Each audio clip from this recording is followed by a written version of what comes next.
Why are Sony lenses so expensive? Well, in the great words of Cersei Lannister of the once popular television show Game of Thrones, if you want a cheap lens, you buy it. If you want a G-Master, you have to earn it. No, I'm pretty sure that's what she said. 5 more problems that new Sony users are facing, and I have the fix for it. Well, some of the fixes. So last month I did a very similar video and I asked you guys what other Sony problems you are having.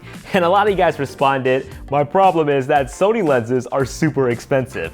And I am right there with you. Generally, photography and videography is a very expensive profession and a very expensive hobby. Undeniably, undoubtedly, Sony lenses are gonna work the best on Sony cameras. You're gonna get the best autofocus, the smoothest, the fastest, the quietest. And if photography and videography is your profession, then you don't need me to stress how important reliability is to you. You'll be willing to shell out extra cash for those G-Master lenses. And while there are advanced hobbyists who can afford Sony lenses, there are some who are just looking for good enough or good enough for now. Fortunately for all Sony users, third-party lenses for the E-mount are on the rise. You got Rokinon or Samyang and the ever-popular Sigma Art lenses. These two brands offer a wide selection of great prime lenses. And might I add, you'll also find a lot of lenses from them that have an f1.4 aperture value. However, based on my test, the autofocus performance of these two brands are pretty decent when it comes to photos, but not so good when it comes to videos. So if you're just shooting photos, you don't have to worry about the video aspect, but if you're planning on shooting videos with these lenses, I would highly recommend going manual focus. Now, Rokinon and Sigma only have prime lenses in their selections. They don't have any zooms right now. But if you're looking for a decently priced zoom, we'll get into that in just a bit. The big rumor that just dropped last week is that Sigma is coming out with a 35mm f1.2.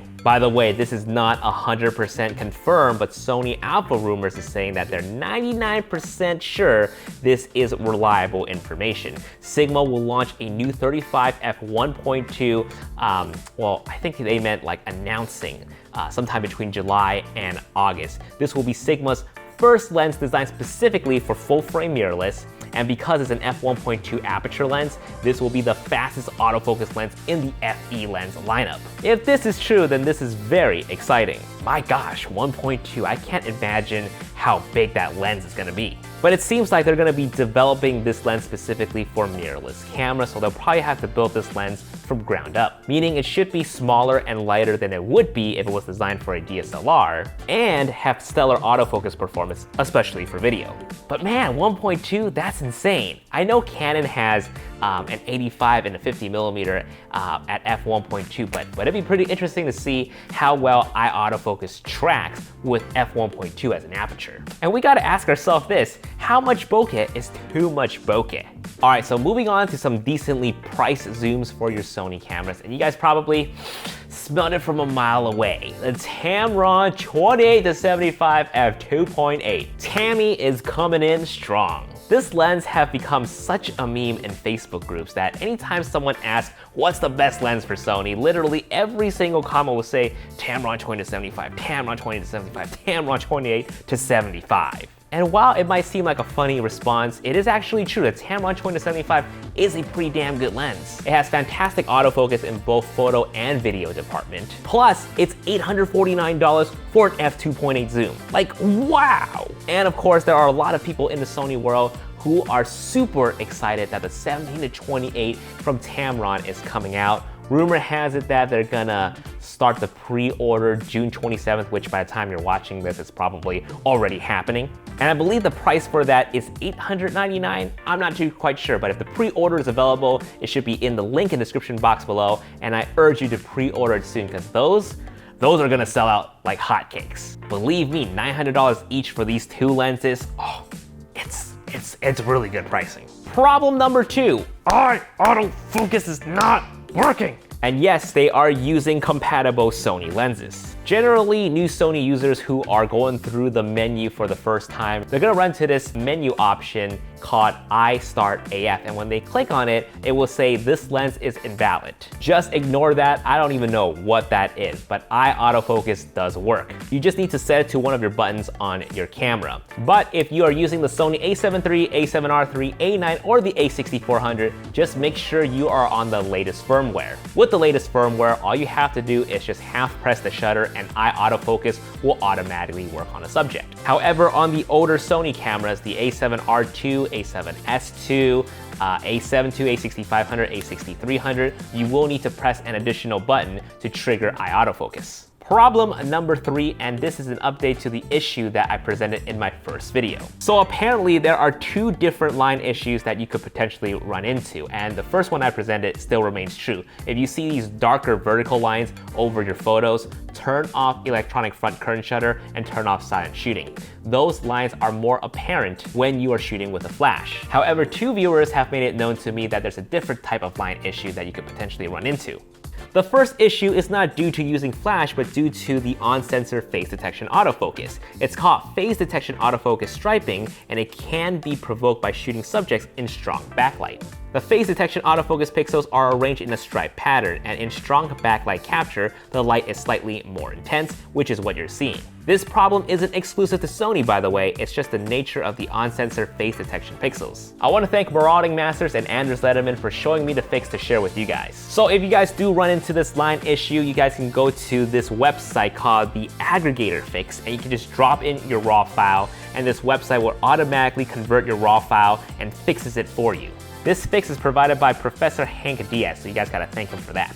If you guys are interested in learning more about this issue, I will link the DP review article in the description box below so you can read up on it. And while we're giving updates to the last video, a lot of people were telling me that face detection does work with an external monitor, even if you're shooting in 4K. That is half true. Face detection does work in 4K with an external monitor if your external monitor is also an external recorder. So if you're using the Atomos Ninja 5, the Atomos Ninja Flame, the Atomos Ninja Sumo Wrestler, then yes, face detection does work when you're using those types of monitors.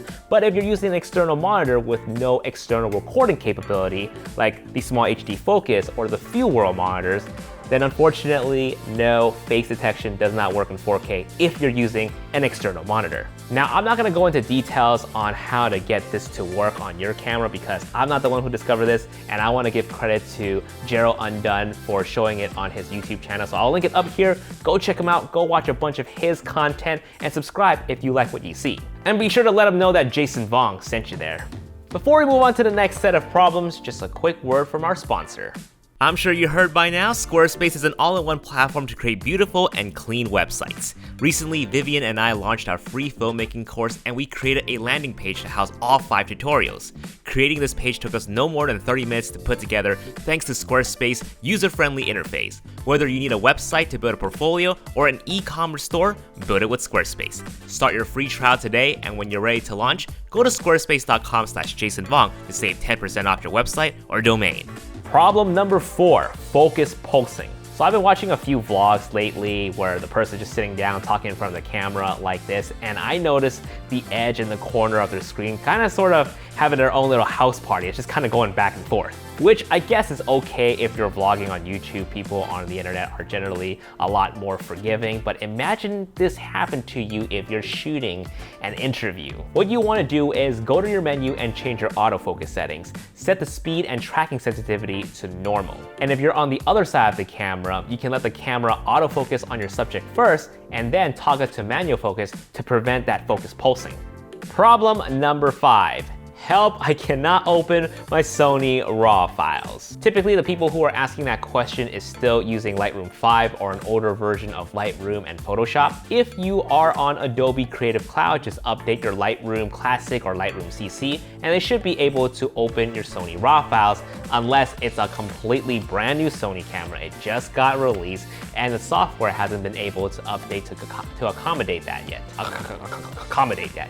But if you refuse to hop on to the Adobe Creative Cloud subscription, there are a few other options for you. Sony has their own Imaging Edge edit client that will for sure open up any of your Sony RAW files, and you can do some basic minor edits to your photo off of that client as well. I would imagine that you can export to a different file format from that client and opening up in your Photoshop if you need to make any sort of photo manipulation. And did you know all Sony E-mount cameras come with a free license to Capture One Express? So if you're looking for a free photo editing software that can open Sony RAW files, try out Capture One.